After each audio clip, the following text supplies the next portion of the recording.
Science જીવ વિજ્ઞાન વિષયની અંદર ફરી એક વખત આપ સૌ વિદ્યાર્થી મિત્રોનું હાર્દિક સ્વાગત છે। મિત્રો, આજથી આપણે ચેપ્ટર નંબર 1 નું રિવિઝન કરવાના છે। ચેપ્ટર નંબર 1 તમને ખબર છે કે કોષ સજીવનો એકમ, તો એના વિશે આપણે અભ્યાસ કરીએ।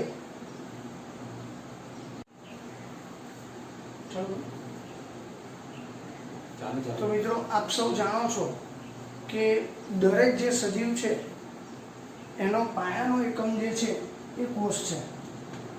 દરેક સજીવના પાયાનો એકમ કોષ છે। દરેક જે સજીવ છે એ કોષોના બનેલા છે।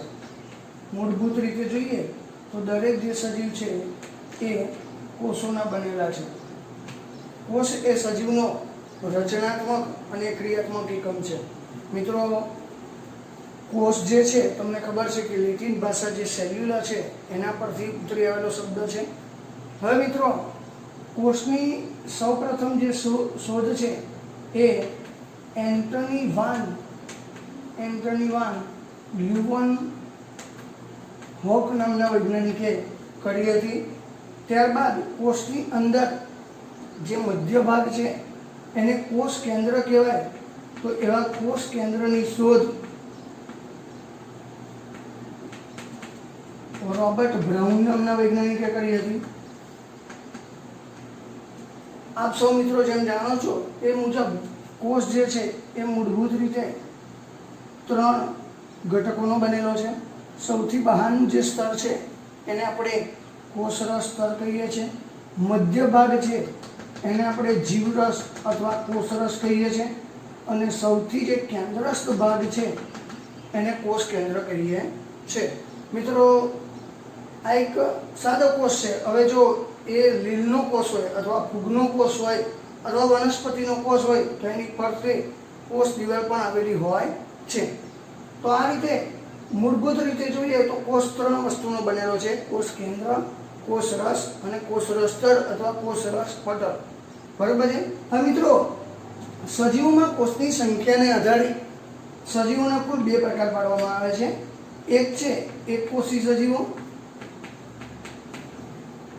અને બીજો છે બહુકોષી સજીવો।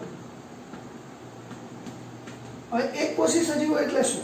તો ફક્ત એક જ કોષના બનેલા સજીવોને, એક જ કોષના બનેલા જે સજીવો છે એને આપણે એકકોષી સજીવ તરીકે ઓળખીએ છીએ। જ્યારે બહુકોષી સજીવ એટલે શું? તો 2 કે તેથી વધારે કોષોના બનેલા સજીવોને આપણે બહુકોષી તરીકે ઓળખીએ છીએ। મિત્રો, એકકોષી સજીવો છે એમાં ક્લેમિડોમોનાસ છે, બરાબર છે, ત્યારબાદ અમીબા છે, પછી બેક્ટેરિયલ કોષ છે। તો આવા બધા જે કોષો છે એને આપણે એકકોષી સજીવ તરીકે ઓળખીએ છીએ। ત્યારબાદ બહુકોષી સજીવો, તો મિત્રો બધા જ ઉચ્ચ કક્ષાના સજીવો, તો એમાં વનસ્પતિ હોય, પ્રાણીઓ હોય, તો એ બધા જે છે એ બહુકોષી સજીવની અંદર એનો સમાવેશ થતો હોય છે। તો આ રીતે મિત્રો ફરી જોઈએ કે સજીવનો પાયાનો એકમ કોષ છે। દરેક જે સજીવ છે એ મૂળભૂત રીતે કોષોના બનેલા છે। એન્ટની વાન લ્યુવનહોકે એની શોધ કરી સૌપ્રથમ। કોષ કેન્દ્રની શોધ એ સૌપ્રથમ રોબર્ટ બ્રાઉન નામના વૈજ્ઞાનિકે કરી। મિત્રો, સજીવમાં કોષની સંખ્યાને આધારે એના કુલ 2 પ્રકાર કરે છે: એકકોષી અને બહુકોષી સજીવો। એક જ કોષના બનેલા સજીવોને એકકોષી અને 2 કે તેથી વધારે કોષના બનેલા સજીવોને આપણે બહુકોષી કહીએ છીએ। આ મિત્રો તમને ખબર છે કે સજીવોમાં આ જે એકકોષી સજીવ છે એમાં કાર્યની વહેંચણી જોવા મળતી નથી, જ્યારે બહુકોષી જે સજીવો છે એની અંદર કાર્યની વહેંચણી આપણને જોવા મળે છે, એટલે કે શ્રમ વિભાજન જોવા મળે છે। મિત્રો, હવે આવા જે સજીવો છે બહુકોષી સજીવો, એની અંદર કોષો ભેગા થઈને પેશી બનાવે છે,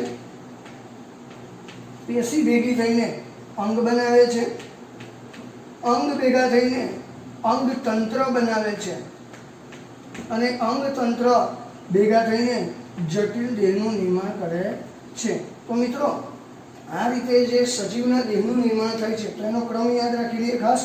સૌપ્રથમ કોષો ભેગા થઈને પેશી બનાવે છે, પેશીઓ ભેગી થઈને અંગ બનાવે છે, અંગો ભેગા થઈને અંગતંત્ર બનાવે છે, અને આ રીતે જટિલ દેહનું નિર્માણ થતું હોય છે। તો મિત્રો, આમ મૂળભૂત રીતે જોઈએ અગાઉ પણ જે સાંભળ્યા મુજબ કે દરેક જે સજીવો છે એ મૂળભૂત રીતે પાયાની રીતે જોઈએ તો કોષના બનેલા છે, એ તમે જોઈ શકો છો મિત્રો. ત્યારબાદ આપણા અસાઇનમેન્ટની અંદર એક પ્રશ્ન છે કે કોષવાદ એટલે શું? કોષવાદ વર્ણવો. 3 માર્ક્સની અંદર મિત્રો આ પ્રશ્ન પૂછાઈ શકે એમ છે. તો કોષવાદ એ 2 વૈજ્ઞાનિકો દ્વારા રજૂ કરવામાં આવ્યો, બરાબર છે. તો એ જે વૈજ્ઞાનિકો છે એનું નામ છે મેથિયસ સ્વીડન અને બીજો વૈજ્ઞાનિક જે છે એનું નામ છે થિયોડોર સ્વાન. મિત્રો આ 2 વૈજ્ઞાનિકોએ ભેગા થઈને સંયુક્ત રીતે કોષવાદની રચના કરી. હવે મિત્રો આ મેથિયસ સ્વીડન છે એને 1838માં દર્શાવ્યું. એ પોતે વનસ્પતિ શાસ્ત્રી હતો, જ્યારે આ જે થિયોડોર સ્વાન છે એ પોતે પ્રાણી શાસ્ત્રી હતો.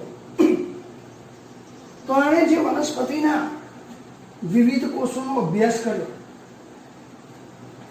વિવિધ કોષોનો એને અભ્યાસ કર્યો, વનસ્પતિના જે વિવિધ કોષો છે એને અભ્યાસ કર્યો અને દર્શાવ્યું કે વનસ્પતિ જે છે એ વિવિધ કોષોની બનેલી હોય છે, વિવિધ પ્રકારના કોષોની બનેલી છે. હવે એ દરમિયાન બીજો જે વૈજ્ઞાનિક છે થિયોડોર સ્વાન, બરાબર છે. તો આ પોતે જર્મન વનસ્પતિ શાસ્ત્ર હતો અને બ્રિટિશ પ્રાણી શાસ્ત્રી હતો, બરાબર છે મિત્રો. યાદ રાખીએ મેથિયસ સ્વીડન છે એ જર્મન વનસ્પતિ શાસ્ત્રી હતો, જેણે 1838માં એવું કીધું, વનસ્પતિના વિવિધ કોષોનો અભ્યાસ કર્યો, કારણ કે પોતે વનસ્પતિ શાસ્ત્રી હતો ને, અને એવું કહ્યું કે વનસ્પતિ એ વિવિધ પ્રકારના કોષોની બનેલી હોય છે. જ્યારે ઈસવીસન 1839માં બ્રિટિશ પ્રાણીશાસ્ત્રી જે થિયોડોર સ્વાન છે એણે પ્રાણી કોષનો અભ્યાસ કર્યો અને એણે દર્શાવ્યું કે પ્રાણી કોષની બહારની બાજુએ એક પાતળું સ્તર આવેલું છે, એને આપણે કોષ રસ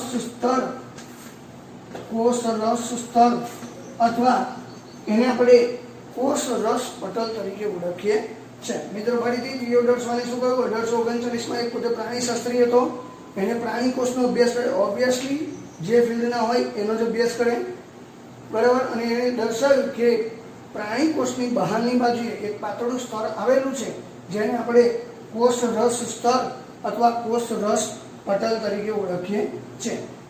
ત્યારબાદ મિત્રો આ જે થિયોડોર સ્વાને છે એને પણ પ્રાણી કોષનો અભ્યાસ કર્યો અને એણે પોતે એવું સાબિત કર્યું, એણે પોતે એવું દર્શાવ્યું કે વનસ્પતિ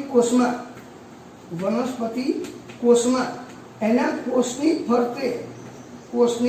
ફરતે કોષ રસ સ્તર સિવાય પણ, દાખલા તરીકે આ વનસ્પતિનો કોષ છે, આ કોષ કેન્દ્ર છે, અને એની ફરતે કોષ રસ સ્તરની ફરતે પણ એક પાતળું મજબૂત આવરણ આવેલું હોય છે, જેને આપણે કોષ દિવાલ તરીકે ઓળખીએ છીએ. હવે કોષ રસ સ્તરની ફરતે થોડું જાડું દિવાલવાળું એક આવરણ આવેલું હોય છે, જેને આપણે કોષ દિવાલ કહીએ છીએ, જે પ્રાણી કોષમાં હોતું નથી, વનસ્પતિ કોષમાં છે. આમ એણે એવું દર્શાવ્યું કે વનસ્પતિ કોષમાં કોષની ફરતે કોષ દિવાલની હાજરી એ વનસ્પતિ કોષનું અજોડ લક્ષણ છે. મિત્રો કે કારણ કે પ્રાણી કોષમાં એની ગેરહાજરી છે, જ્યારે વનસ્પતિ કોષની અંદર એ પોતે જોવા મળે છે.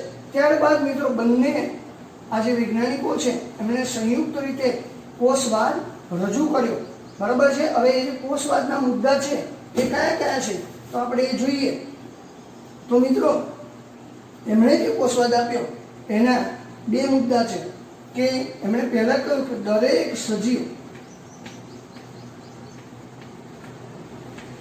જે સજીવ છે એ કોષ અને કોષની નિપજનો બનેલો છે. દરેક જે સજીવ છે એ કોષ અને કોષની નિપજનો બનેલો છે. એમણે બીજો મુદ્દો આપ્યો કે કોષ એ સજીવનો રચનાત્મક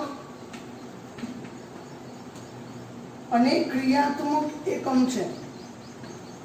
મિત્રો ફરીથી પહેલો મુદ્દો એ હતો કે દરેક સજીવ એ કોષ અને કોષની નિપજનો બનેલો છે. ત્યારબાદ બીજો મુદ્દો એમણે કહ્યું કે કોષ એ સજીવનો રચનાત્મક અને ક્રિયાત્મક એકમ છે. હવે મિત્રો આ જે કોષવાદ એમણે રજૂ કર્યો એ કોષવાદની અંદર નવા કોષોનું નિર્માણ કેવી રીતે થાય છે એ આ વાદ સમજાઈ શકતો નહોતો. માટે ફરી બીજો વૈજ્ઞાનિક પોતે આવ્યો, એનું નામ છે 1855માં વૈજ્ઞાનિક આવ્યો જેનું નામ છે રુડોલ્ફ વિશોર. રુડોલ્ફ વિશોરે એમણે જે ત્રીજો મુદ્દો નહોતો દર્શાવ્યો કે નવા કોષોનું નિર્માણ કઈ રીતે થાય છે એ મર્યાદાને દૂર કરી અને એને મુદ્દો આપ્યો. એમણે ઉપરના બે મુદ્દા તો કોમન જ રાખ્યા કે દરેક સજીવ એ કોષ અને કોષની નિપજનો બનેલો છે. કોષ એ સજીવનો રચનાત્મક અને ક્રિયાત્મક એકમ છે. અને એમણે કહ્યું કે નવા કોષોનું નિર્માણ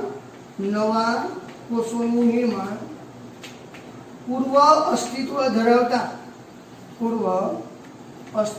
ધરાવતા કોષોના વિભાજનથી થાય છે.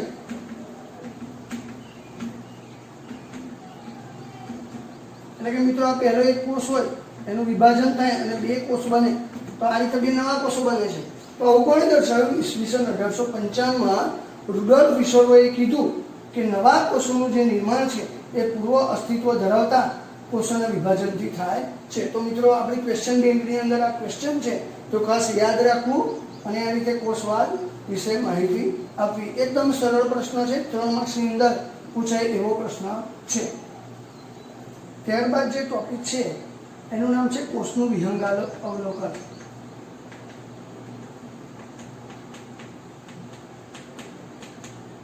તો મિત્રો આની અંદર એવું છે કે કોષની ઉપર છેલ્લે આપણે માહિતી જોઈ લઈએ તો અગાઉ પણ તમને ખબર છે કે કોષ જે છે એ મુખ્ય 3 ઘટકોનો બને છે. આમ તો કોષનો જ્યારે અભ્યાસ કરવાનો હોય ત્યારે વનસ્પતિ કોષનો જો આપણે અભ્યાસ કરવો હોય તો આપણે એને ડુંગળીનો કોષ તરીકે લઈએ છીએ. ડુંગળીનો કોષ બરાબર. એ રીતે પ્રાણી કોષનો અભ્યાસ કરવો હોય તો આપણે ગાળના કોષનો અભ્યાસ કરીએ છીએ. બરાબર છે. હવે મિત્રો જોઈએ કે જે કોષ છે એ મુખ્યત્વે 3 ઘટકોનો અગાઉ મેં તમને કહ્યું એ મુજબ બનેલો છે. મધ્યસ્થ જે ગોળાકાર ભાગ છે એને આપણે કોષ કેન્દ્ર કહીએ છીએ. અહીંયા આગળ જે પ્રવાહી અર્ધતરલ ભાગ છે જેની જેવો જે ભાગ છે એને આપણે કોષ રસ કહીએ છીએ. અને બહારનું જે સ્તર છે એને આપણે કોષ રસ સ્તર કહીએ છીએ. અને મિત્રો જો વનસ્પતિ કોષ હોય તો એની ફરતે આવું એક જાડું આવરણ પણ આવેલું હોય છે જેને આપણે કોષ દિવાલ તરીકે પણ ઓળખીએ છીએ.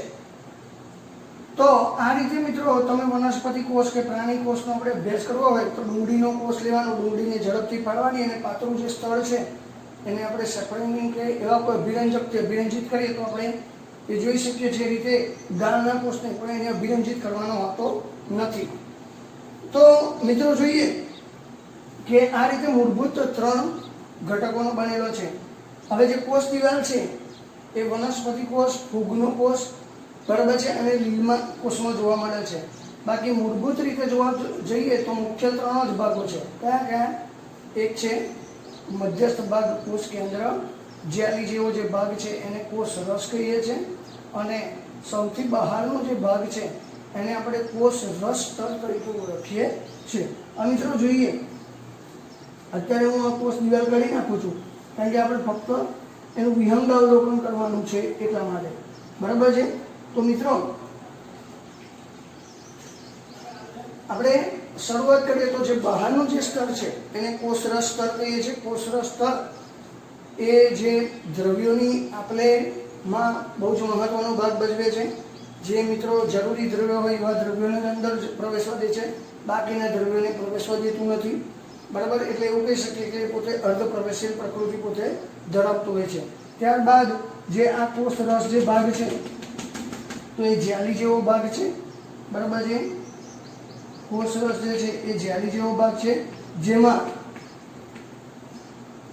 પાણી 65 થી 75% જેટલું તો પાણી આવેલું હોય છે અને બાકીના વિવિધ જૈવ રાસાયણિક દ્રવ્યો આવેલા હોય છે. હવે એની અંદર જોઈએ તો વિવિધ પ્રકારની અંગિકાઓ પણ આવેલી હોય છે. તો આપણે જોઈએ એની અંદર ખાસ જોઈએ તો રિબોઝોમ્સ છે, પછી કણાભ સૂત્ર છે, ત્રીજું ગોલ્ગી કાય છે, હરિતકણ છે. મિત્રો યાદ રાખો, હરિતકણ ફક્ત વનસ્પતિ કોષમાં જ હોય છે, એ પ્રાણી કોષમાં જોવા મળતી નથી. એ રીતે તારા કેન્દ્ર છે એ ફક્ત પ્રાણી કોષમાં જ હોય છે, એ વનસ્પતિ કોષમાં હોતો નથી, બરાબર છે. તો આ ખાસ યાદ રાખો. ત્યારબાદ મિત્રો જોઈએ રિબોઝોમ્સ છે, કણાભસૂત્ર છે, ગોલ્ગી કાય છે, હરિતકણ છે, તારા કેન્દ્ર છે, બરાબર. તો આવી જે વિવિધ લખીએ બીજું અંતઃકોષ રસ ઝાડ છે,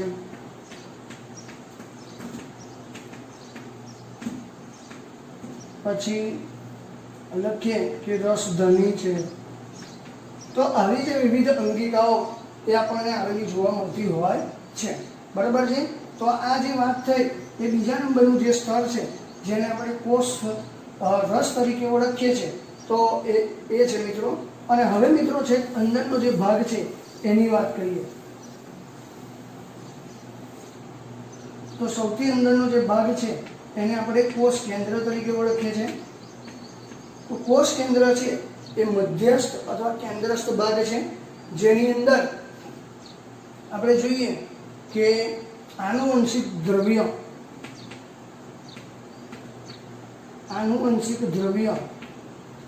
ડીએનએ આવેલું હોય છે, બરાબર છે.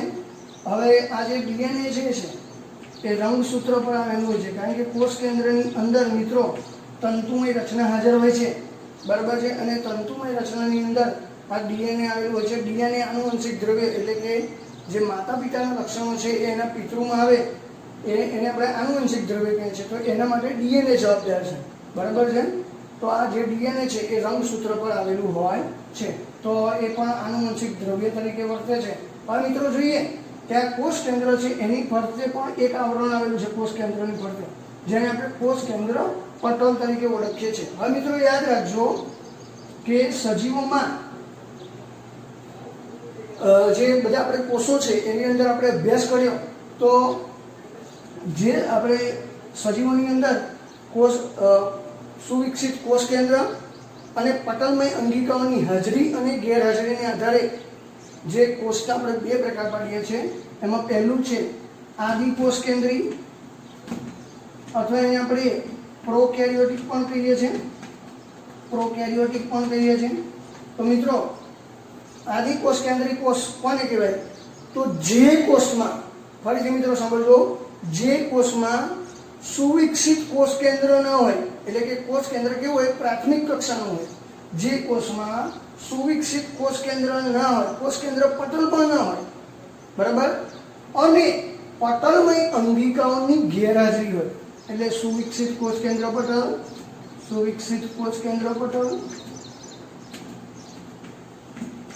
અને પટલમય અંગિકાઓની ગેરહાજરી હોય.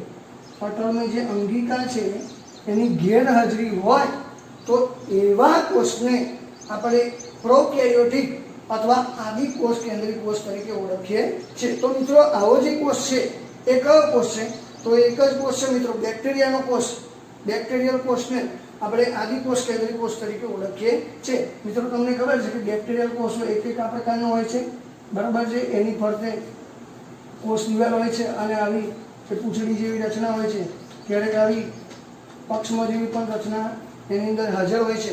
એની અંદર આવું ડીએનએ હોય છે, બરાબર છે, અને આવી એક જ અંગિકા હોય છે જેને આપણે રિબોઝોમ્સ તરીકે ઓળખીએ છીએ, કારણ કે મિત્રો રિબોઝોમ્સ છે એ પોતે કોઈ પણ પટલમય રચના ધરાવતું નથી. તો આ બધી વાત થઈ ગઈ આદિકોષ કેન્દ્રીય કોષની. ત્યારબાદ બીજું છે, એને અંગ્રેજીમાં મિત્રો પ્રોકેરિયોટિક પણ કહીએ છીએ, ખાસ યાદ રાખો, આ શબ્દ પણ યાદ રાખો. ત્યારબાદ બીજું છે સુકોષ કેન્દ્રીય. તો સુકોષ કેન્દ્રીય કોષ અથવા યુકેરિયોટિક. તો યુકેરિયોટિક કોને કહીશું અથવા સુકોષ કેન્દ્રીય કોને કહીશું? તો જે કોષમાં સુવિકસિત કોષ કેન્દ્ર પટલ અને વિવિધ પટલમય અંગિકાઓની હાજરી હોય તો એને આપણે સુકોષ કેન્દ્રીય કોષ કહીએ છીએ. ફરીથી મિત્રો, જે કોષમાં બરાબર છે સુવિકસિત કોષ કેન્દ્ર પટલ અને તમામ પટલમય અંગિકાઓની હાજરી હોય તો એવા કોષને આપણે યુકેરિયોટિક કોષ કહીએ છીએ. મિત્રો, બધા જ ઉચ્ચ કક્ષાના જે સજીવો છે એ સુવિકસિત કોષ કેન્દ્ર પોતે ધરાવતા હોય છે. તો મિત્રો, આ બધી જે વાતો થઈ એ કોષના વિહંગાવલોકનની વાતો થઈ. તો આ પણ ખાસ યાદ રાખો, આમાંથી નાના નાના પ્રશ્નો પૂછાઈ શકે એમ છે, તો ખાસ યાદ રાખવું. મિત્રો છે કોષના કદ અને આકારમાં વિવિધતા. કોષના કદ અને આકારમાં વિવિધતા. મિત્રો, આ પણ 1 માર્ક્સની અંદર પ્રશ્ન પૂછાઈ શકે એવો છે. તો મિત્રો જોઈએ, કોષ જે છે એ વિવિધ કદ ધરાવે છે. સૌથી નાનામાં નાનો જે કોષ છે એ છે માઇકોપ્લાઝ્મા. માઇકોપ્લાઝ્માનો જે કોષ છે એ મિત્રો સૌથી નાનામાં નાનો છે. એ રીતે સૌથી મોટો તો એ છે સહમૃગનો અંડકોષ. એ રીતે મિત્રો સૌથી લાંબો જે કોષ છે એ છે ચેતાકોષ. માનવ રક્તકણની વાત કરીએ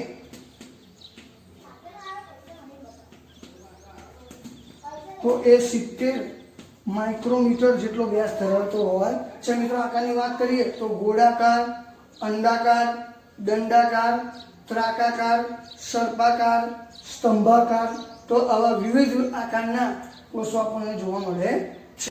બીજો 2 માર્ક્સનો પ્રશ્ન છે, તફાવત આપો વનસ્પતિ કોષ અને પ્રાણી કોષ. વનસ્પતિ કોષ અને પ્રાણી કોષ.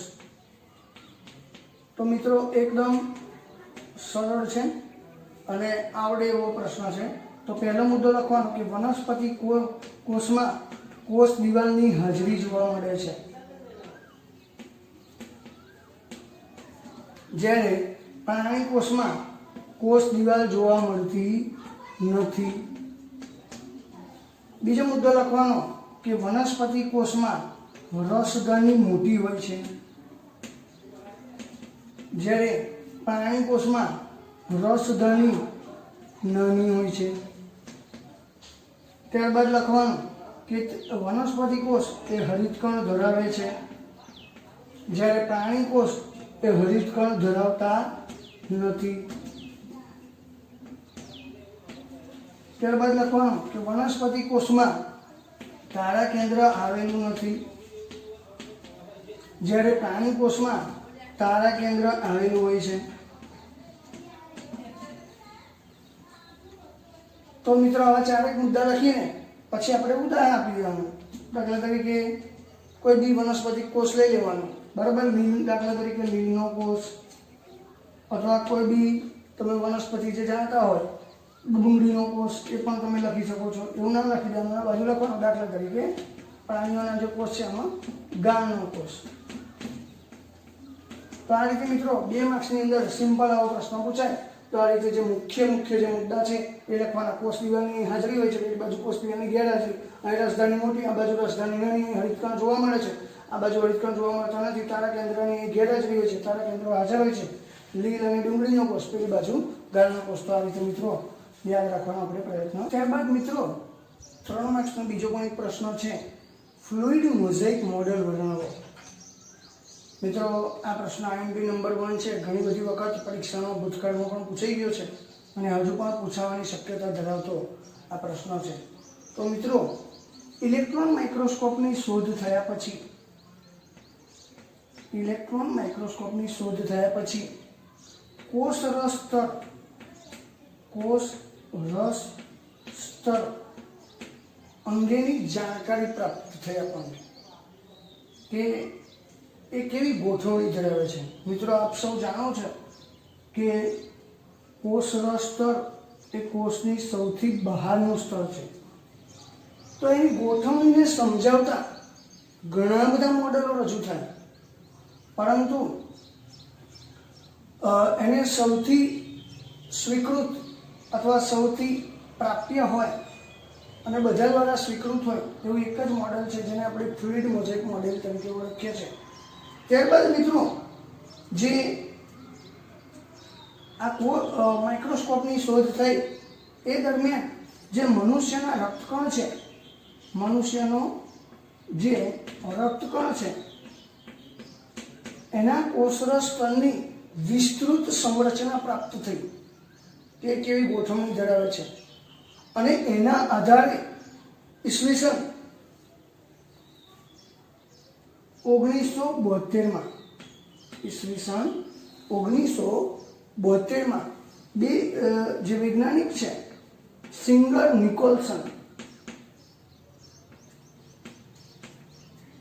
અને નિકોલસને આ કોષરસ સ્તરની ગોઠવણીને સમજાવતું જે મોડેલ રજૂ કર્યું એને આપણે ફ્લુઇડ મોઝેક મોડેલ તરીકે ઓળખીએ છીએ. મિત્રો આ જે મોડેલ છે સર્વ સ્વીકૃત છે અગાઉ મેં જણાવ્યું એ મુજબ. તો જોઈએ કે આ મોડેલ શું કહેવા માંગે છે. મિત્રો ફ્લુઇડ મોઝેક મોડેલ પ્રમાણે એ એવું કહેવા માંગે, સિંગર અને નિકોલસન પોતે એવું કહે છે કે કોષરસ સ્તર મુખ્ય આમ જોવા જઈએ તો બે ઘટકોનું બનેલું છે. બરાબર છે. તો એ જે ઘટકો છે એને આપણે લિપિડ અને બીજું પ્રોટીન તરીકે ઓળખીએ છીએ. લિપિડ અને પ્રોટીનનું બનેલું છે. હવે મિત્રો આ જે લિપિડ છે એમણે વાત કરી કે લિપિડ જે છે એ પણ મુખ્ય બે ભાગ ધરાવે છે. અહીં આકૃતિમાં તમે જોઈ શકો છો કે જે લિપિડ જે છે એ પણ બે ભાગનો બનેલો છે. તો એ બે ભાગ કયા? તો એમાં અહીં જે લિપિડ જે છે એ દ્વિસ્તરીય આવરણ ધરાવે છે. લિપિડ જે છે એ કોષરસ સ્તરમાં દ્વિસ્તરીય આવરણ ધરાવે છે. દ્વિસ્તરીય એટલે મિત્રો બે સ્તર. તો તમે જોઈ શકો છો ઉપર પણ ગોળાકાર સ્તર છે અને નીચે પણ ગોળાકાર સ્તર છે. તો એ લિપિડ પોતે દ્વિસ્તરીય આવરણ ધરાવે છે અને બે ભાગનું બનેલું છે. તો એમાં જે પહેલો ભાગ જે છે એ છે ગોળાકાર ભાગ શીર્ષ તરીકે ઓળખીએ છીએ. મિત્રો તમે જોઈ શકો છો કે બંને બાજુ આમ કહી શકાય કે ગોળાકાર જે ભાગ છે લિપિડનો એને આપણે શીર્ષ તરીકે ઓળખીએ છીએ. અને નીચેનો ભાગ અંદરની તરફ ખૂંપેલો જે ભાગ છે એને આપણે પૂંછડી કહીએ છીએ.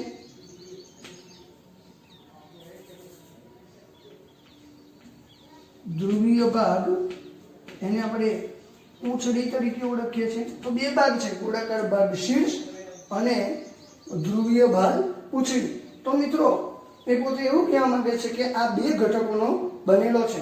મિત્રો જે લિપિડ જે છે એ તમે જાણો છો કે અહીં જે લિપિડ છે એ ફોસ્ફોલિપિડનું બનેલું છે. મિત્રો યાદ રાખીએ કોષરસ સ્તર શેનું બનેલું છે? ફોસ્ફોલિપિડનું બનેલું છે. કારણ કે ફોસ્ફેટ એ મુખ્ય ઘટક છે, બંધારણીય ઘટક છે મિત્રો. તો આ પોતે એવું કહેવા માંગે છે કે લિપિડ જે છે એ ફોસ્ફોલિપિડનું બનેલું છે અને આ રીતે દ્વિસ્તરીય આવરણ પોતે ધરાવતું હોય છે, જેમાં ઉપરનો ભાગ ગોળાકાર ભાગ જે છે એને શીર્ષ કહીએ છીએ અને વચ્ચેનો જે ધ્રુવીય ભાગ જે છે એને આપણે પૂંછડી તરીકે ઓળખીએ છીએ. મિત્રો આ જે ધ્રુવીય જે ભાગ જે પૂંછડી છે બરાબર છે એ જલ વિતરાગી હોય છે. બરાબર છે, એટલે કે પાણીના અણુથી દૂર ભાગે. અને મિત્રો તમને ખબર છે કે લિપિડ તેલનું ટીપું હોય એ કોઈ દિવસ પાણીમાં ઓગળતું નથી. બરાબર છે, એટલે આ રીતે જલ વિતરાગી એ અંદરની તરફ ખૂંપેલું હોય છે. હવે મિત્રો જોઈએ કે બીજો ભાગ જે છે એને આપણે પ્રોટીન તરીકે ઓળખીએ છીએ. બીજો જે ભાગ છે એને આપણે પ્રોટીન તરીકે ઓળખીએ છીએ.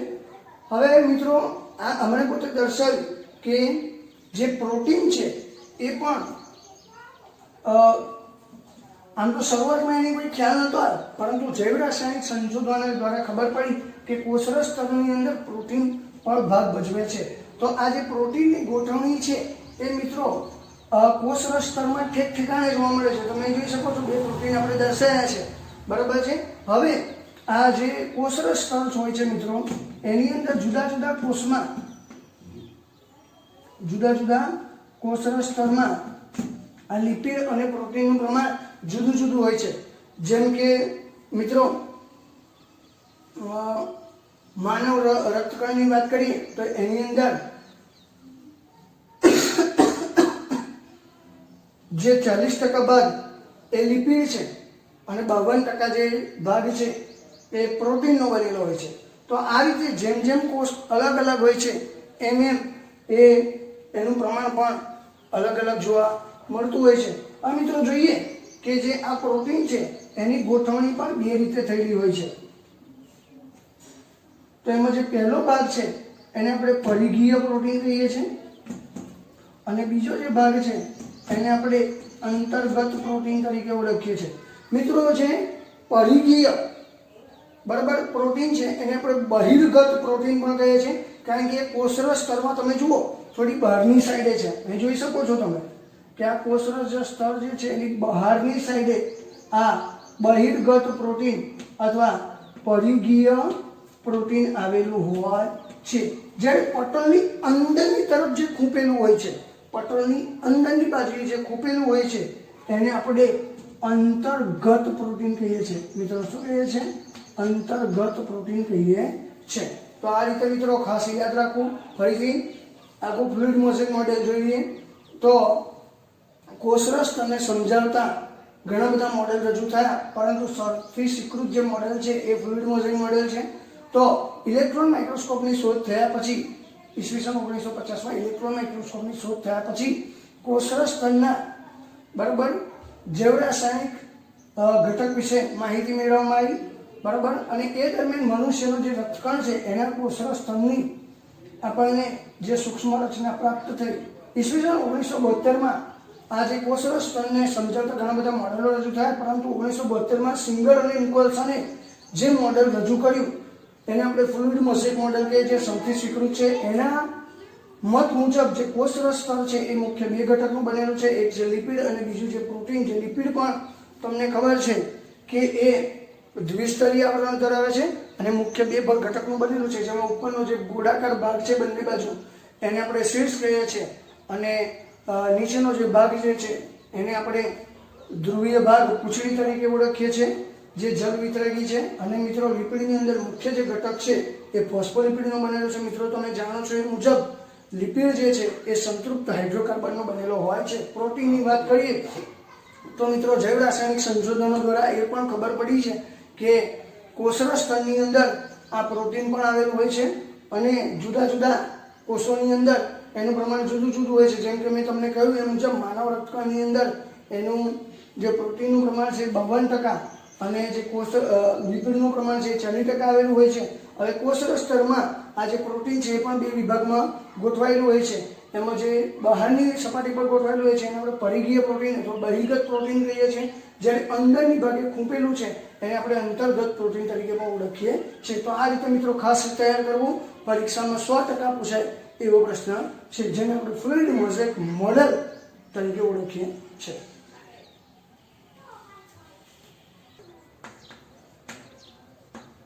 તો કોષ દિવાલ જે છે એ વનસ્પતિ કોષનું અજોડ લક્ષણ છે. આ ઉપરાંત ફૂગ, લીલ અને બધી જ વનસ્પતિમાં બરાબર આ કોષ દિવાલની મિત્રો હાજરી જોવા મળે છે. સૌથી બહારનું જે સ્તર છે આ સૌથી બહારનું જે સ્તર છે રક્ષણાત્મક સ્તર છે અને વિવિધ ઘટકોનું બનેલું છે. તો તો મિત્રો જોઈએ કે જે ફૂગ છે એની જે કોષ દિવાલ છે એ ફંગસ, સેલ્યુલોઝ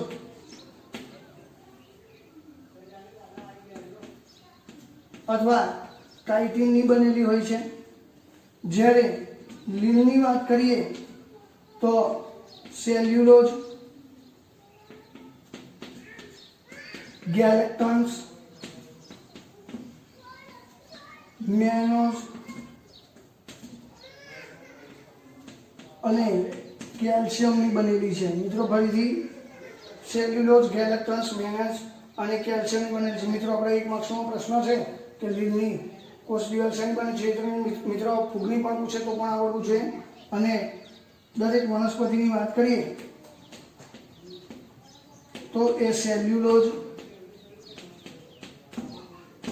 બીજું હેમિસેલ્યુલોઝ,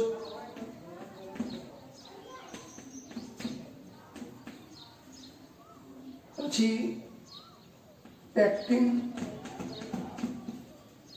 અને પ્રોટીનની બનેલી છે. મિત્રો યાદ રાખવા આ રીતે ફંગસ, સેલ્યુલોઝ તો આવડે એવું છે. સેગે મેકે એ લીલનું છે અને વનસ્પતિમાં સે, હે, પે, પ્રો આ રીતે પણ તમે યાદ રાખી શકો છો. તો આ એક માર્ક્સની અંદર પૂછાયેલા પ્રશ્નો છે.